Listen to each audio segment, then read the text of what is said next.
Track 44. And now for some local news.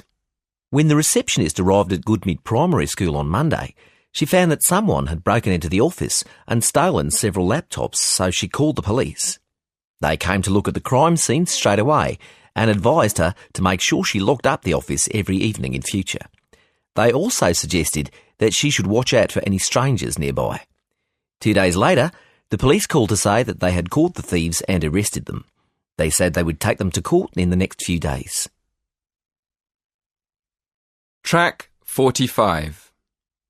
When the receptionist arrived at Goodmead Primary School on Monday, she found that someone had broken into the office and stolen several laptops, so she called the police. Track 46. Good morning. Thank you for inviting me to talk to you today. I like speaking to students, especially when there's a chance of making their lives a bit safer. Just to start, does anyone know what the most common crime is? No? Well, theft is the most common crime in the UK. There are various kinds of theft. For instance, robbery. When a thief takes something away from someone personally, like when you're walking in the street and someone grabs your handbag or your mobile and runs away, that's robbery. Another form of theft is burglary, when a thief breaks into your house and steals your property. OK, now I'd like to go on to talk about safety on holiday. You probably know that when you're on holiday abroad, you're in much more danger of being robbed. This is because you probably don't know the country very well. For example, you might not realise that you're in a dangerous area. One of the things you can do to protect yourself is to keep your passport and money in the safe in the hotel. You can always go back and get them if you need them. Another thing you can do is take an old mobile with you on holiday. These new smartphones are very popular with thieves all over the world. It's safer just to take an old one. Track 47. Hello everyone, I'm Jennifer and I work for Campus Security. Welcome to this very short talk about emergency phone numbers. To start with, you need to know that emergency numbers aren't the same in every country. As we're in Britain at the moment, it's important to know that the emergency number is 999, so you'll need to remember this. Those of you who've been to the United States will know that the emergency number is 911, slightly different. But in Australia, the emergency number is completely different. It's 000. In Germany, the emergency number is the same as the rest of Europe. That's 112. And in case anyone's thinking of going on holiday to India this summer, it's useful to know that the emergency number there is 100. Track 48. Good morning. I'm here today to give you a few tips about security on campus. We're not just here to prevent crime, but to make sure you're safe 24 hours a day. One of the services we provide for students who live on campus is to walk home with you if you need to cross the campus late at night. I mean, we all know the halls of residence are quite a long way from the library, don't we?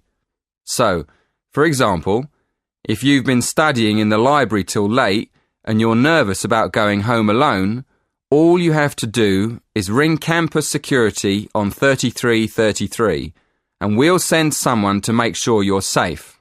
OK? By the way, another important thing to remember is the campus emergency number. We all know the national emergency number in the UK is 999. But when you're on campus and there's an emergency, you should call 3333.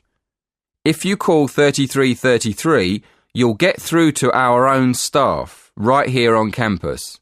They can react quickly and get to you faster than national services.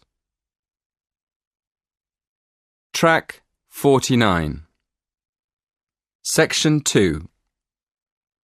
you will hear a talk about safety in different regions. First, in the exam, you will have 20 seconds to look at questions 1 to 4. Listen carefully and answer questions 1 to 4. Good evening, everyone. It's great to be here to talk to you about staying safe on holiday. Before I came this evening, I did a little research on where students like to go for their holidays and came up with 2 different regions, Latin America and India. So, I've been looking at the crime figures for both areas, and I thought I'd start by talking a bit about that. Then I'll give you some advice about how to avoid becoming a victim of crime. Okay, first of all, let's look at what kinds of crime are committed most in different regions. Okay, I'll start with India. Generally, India isn't thought of as a dangerous place for individuals, but there has been an increase in handbag theft in recent years. So keep an eye on your bag when you're out in the street. Right. Now, let's look at Latin America. Of course, you do realise that not all Latin American countries are the same, but it is true to say that guns are used in a high percentage of crimes across the region. Looking at the figures, it seems that gun crime is a serious problem throughout. Before you hear the next part of the talk, in the exam you will have 20 seconds to look at questions 5 to 7. Track 50. Listen and answer questions 5 to 7. I can see some of you are thinking that it all sounds rather dangerous, but I know lots of people who've been there and had a really great time. They followed advice from the authorities, like making sure they didn't wear expensive jewellery in the street. And I'd certainly advise anyone travelling to Latin America to do the same. Another thing you should be careful of is not to go to lonely places at night. But of course, that's the same anywhere. But I must say, you do have to be very careful in some parts of Latin America when you take your money out of a cash machine. Sometimes you find that thieves stand very close to people at cash machines and take their money as it comes out.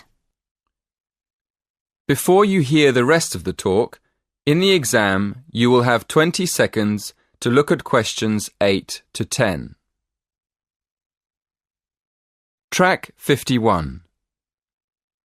Listen and answer questions 8 to 10. Okay, so now I'll finish by talking a little bit about India. I've actually been to India, and I didn't have any feeling that it was dangerous at all. First of all, I went on an organised tour with a group of people.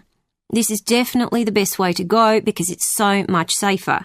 I mean, I didn't go anywhere without the group, and we had a tour guide who spoke the local language and knew the area.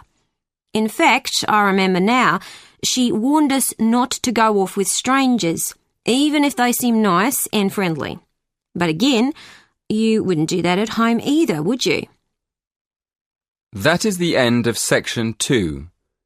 In the exam, you will have half a minute to check your answers.